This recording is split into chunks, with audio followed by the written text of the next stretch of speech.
It felt so good to know I wasn't alone. I started feeling like I might be okay. Hello everybody, welcome back to my channel. I have uploaded vlogs in this channel before, and now I'm thinking about uploading videos about books that I've read. I'd say I'm pretty new to reading. I mean, I've read since I was a kid, but I've never been like a big reader or anything. I just read books that were assigned to me in class, and I really did it for fun. And it's something I'm kind of venturing off in. So I just thought it'd be cool to document it and have this be a place where I could put my thoughts about the books and my ratings on it, and it's just something I could look back on. And also I think it's cool to put it out there if anybody, you know, wants to follow me on this journey and give me any recommendations or talk about the books themselves that I talk about here. So today I'll be talking about some books that I have read this year so far of 2022, and we'll start off with the book The Actor's Life, A Survival Guide by Jenna Fischer, and a foreword by Steve Carell. I really did like this book. I gave it a 5 out of 5. Usually the books I give a 5 out of 5 so far are the ones that are like, oh, my personal fave. I like really enjoyed it. And it just kind of spoke to me on a personal level. Yeah. So I feel like Jenna Fischer gives a lot of good advice, and it's just nice as an actor to see other actors' journey, because every single person will have a different journey in life and also in the acting field, and it takes everybody a different amount of time to kind of be known. And yeah, I think it was like a kind of roller coaster of emotions. And the quote I mentioned in the beginning of this video is from this book, and that's another thing that she also focuses on, which is like finding your community, finding your people that will be there for you whenever you need, you know, like emotional support. Whenever you feel like, oh, you're not getting jobs or something, or you need to like, because it's important as an actor to still remain your own self. You have to, you know, have other things that spark you joy. You can't only focus on acting. It's good for your like mental health, I'd say, to do the things that you enjoy, the things that keep you grounded, remind you of who you are. And it's also beneficial for, you know, your future roles that you're gonna play. I would definitely recommend this book to any new actors trying to break into the film industry, just like myself, and also anybody that's interested in the film industry or the life of an actor. I think it's really interesting to kind of follow her journey. See how she got to be known as Pam from The Office. Yeah.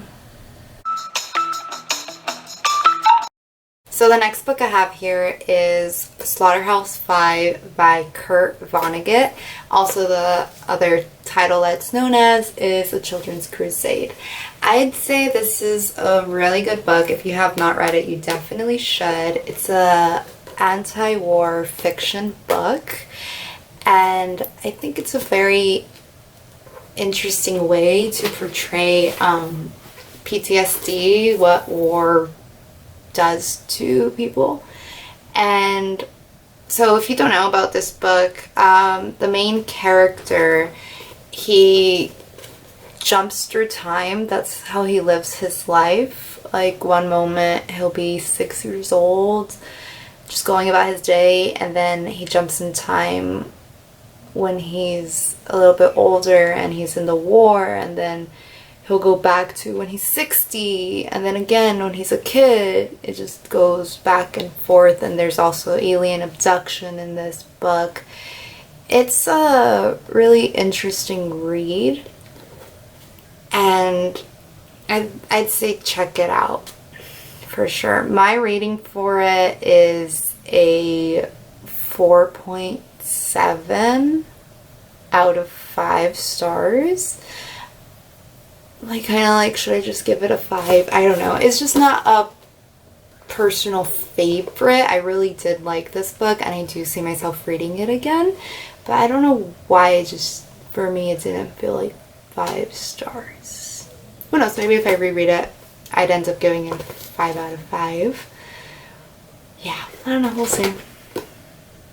But if you have read this book, definitely let me know your thoughts about it. Oh, and another thing about this book that I think is really interesting that it does is that after every single terrible thing that happens, any terrible death or just horrific things that people have done to other people, it says, so it goes. And I think it's an interesting kind of little indicator or marker for the reader to know, be like, oh, there it is again. Because I feel like if it wasn't there, then it'd kind of just go over the reader's head.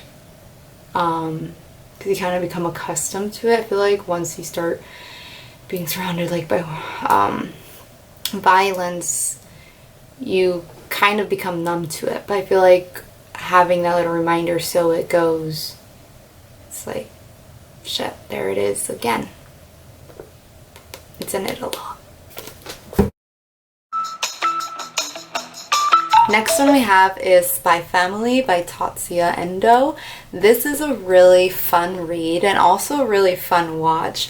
I first watched the episodes and I fell in love with all 3 of the characters and everybody in it. It was just a really fun show to watch, so I was like, I have to read it. This is the first manga I've ever bought. This is volume 1. I do hope to get volume 2 soon and read it. And I would give this a 4.5 out of 5 stars. And I think it might be because I kind of watched it really recently, so it's kind of really fresh in my mind. It was still really fun to read, but it wasn't so much of like, oh, what's gonna happen next. There was like a few new little details inside that weren't in the show, so that was really nice. But I'd say definitely check this out. Also, if you have like any curiosity in manga and kind of want to get into it, I think, and you like spies and like a comedy and with some action, this is a really good one to start off with. Also, look at the artwork that it has. I just think it's so pretty. These are the ones that it had in color, and then everything else is in black and white, but it's really nice. Okay, so also something I forgot to say, just so you know a little bit more of what the story is. So we have Twilight. He's our spy, and he has a mission in which he has to form a family within 7 days to get intel on this really powerful guy.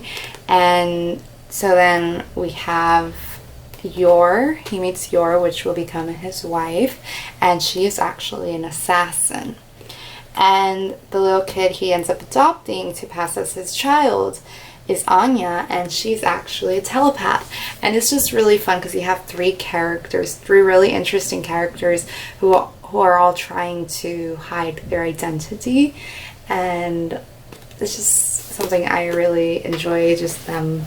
And obviously Anya, she actually knows both of their identities, and it's really funny to just see her interactions with them too.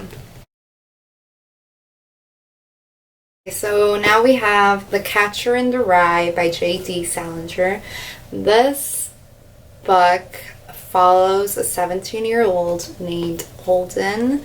To me, he came off as a very depressed kid, and also the way he kind of spoke, it kind of reminded me of the way I kind of felt when I was a teenager at certain points. And so it kind of brought back like a bit of nostalgia, and I'm just thinking I'd probably like this book more if I read it when I was in high school. Yeah, I gave this book a 3.6 out of 5, which I feel like I kind of landed in the middle. A lot of people either love or hate this book, The first time I ever did try to read it, actually, now that I did say that I think I would like it more when I was in high school, I actually did try to read it in high school, and I just wasn't interested, but I also just wasn't really much of a reader. But I started reading it now, and I was actually really entertained, and I thought it was just fun getting into the mind of Holden, even though he can be unlikable. I really enjoyed also seeing his relationship with his sister, and I thought the ending was really like bittersweet. And yeah, I don't know what else to say. I wish I would have taken notes when I was reading this book. It's been a while since I read it. I can't remember too much, but I do remember thinking it was kind of more of a one-time read for me. Maybe I'll pick it up later on, but it wasn't something that I'm dying to go back to and read it again. It was just amusing for the time being, but I don't feel like this one necessarily spoke to me on a personal level, or I feel like it changed me in any way. I just enjoyed reading it. So next we have a young adult novel called The Hate You Give by Angie Thomas. This novel speaks out about police brutality, and it follows our protagonist named Star, who is a teenager who unfortunately goes through the traumatic event of witnessing her friend, her childhood friend, get shot by the cops when they were pulled over. And it follows Star trying to find her voice and getting the courage to speak up from this injustice. I really did enjoy reading this book. For me, it was a page turner at times, and also I think the characters were well written and they're really fleshed out, and I loved reading any interactions Star had with her family. Each one just really felt like their own individual person, not just a character that was there to just get this story moving along. I'd recommend this book to pretty much anyone, I'd say.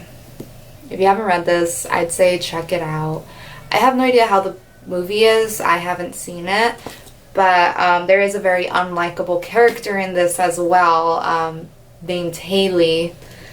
If anybody has read this, you know, yeah, Haley is someone who's racist but doesn't admit it, doesn't see her wrongs.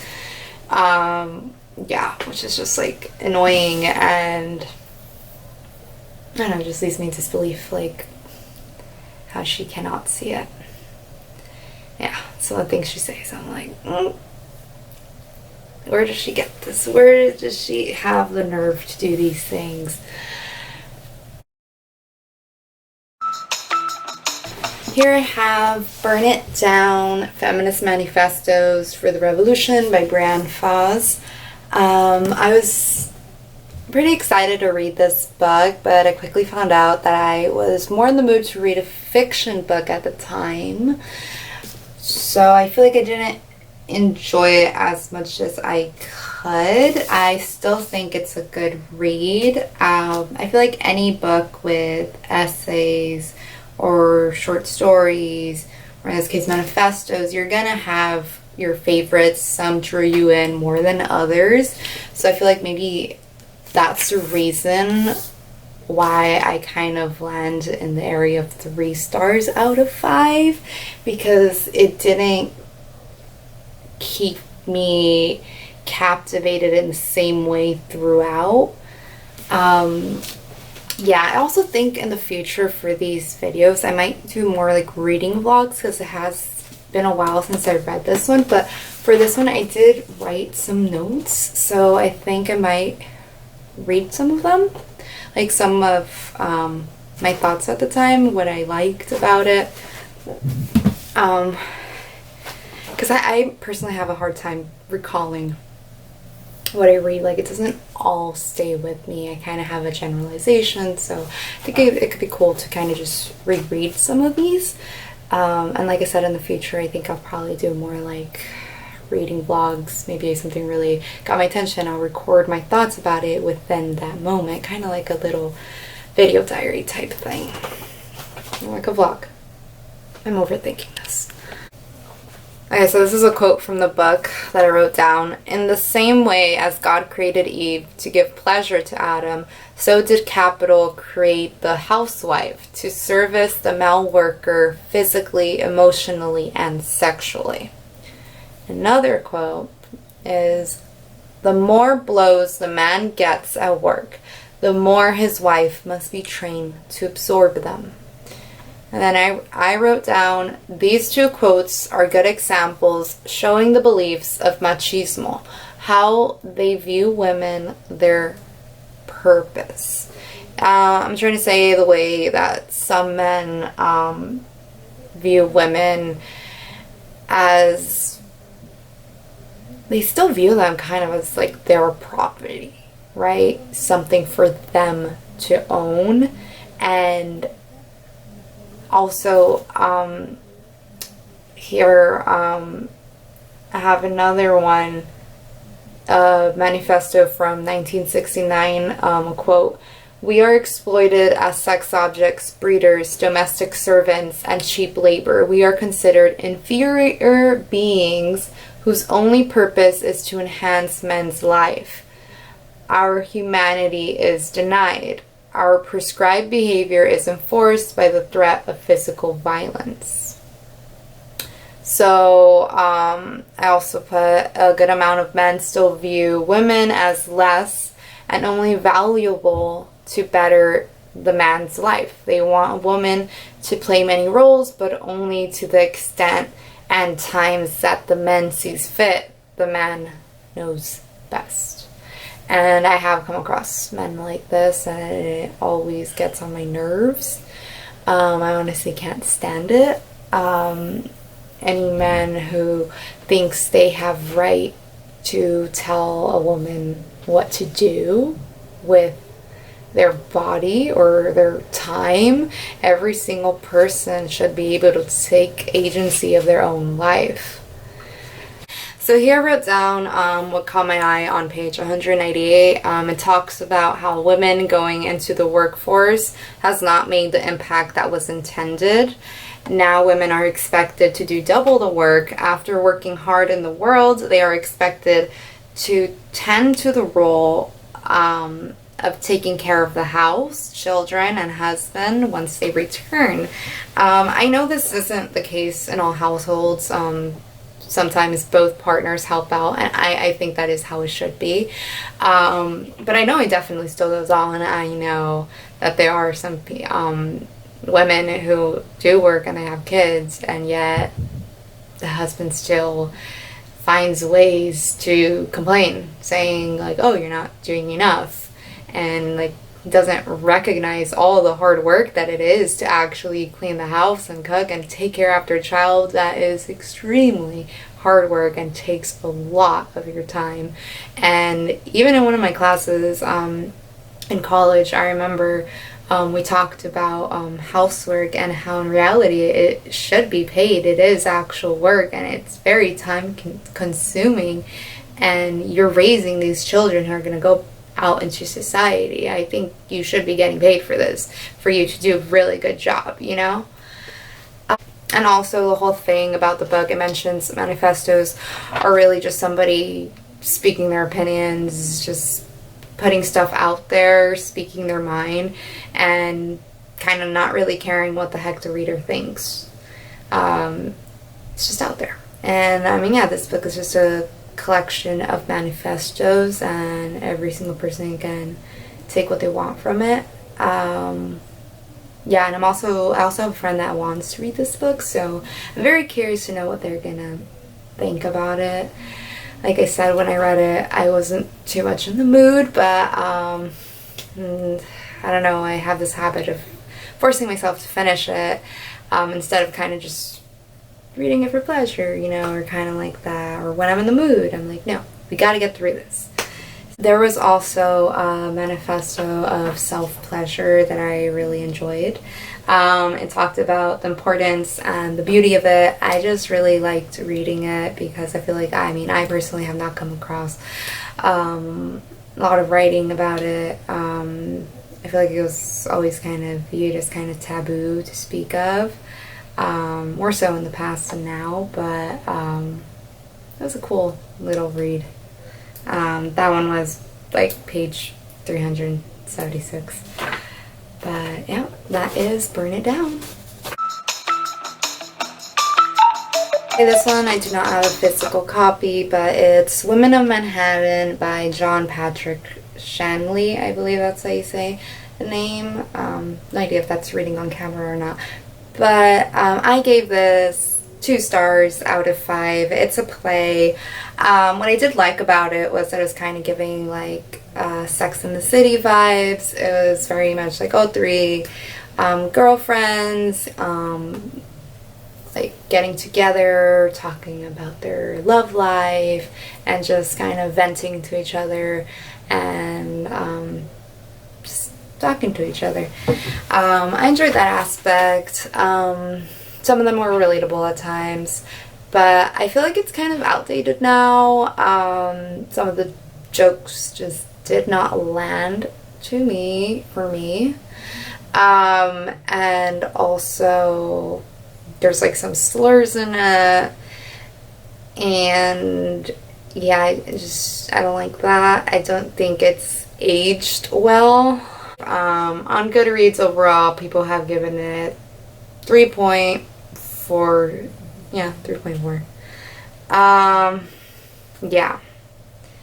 So I don't know. I don't have much to say about that play. It just wasn't my favorite. But I'm very curious if anybody has read it. Let me know what you think about it. Yeah. And that is it for the books I have read so far this year. I hope you enjoyed that, and thank you for clicking on this video, for watching it or watching parts of it. I hope you have a good rest of your night or good rest of your day. And comment down below. Let me know what your favorite book is, or if you've read any of these books, let me know what you thought about them. Let me know if you agree or disagree with me. Alright, thank you, and adios.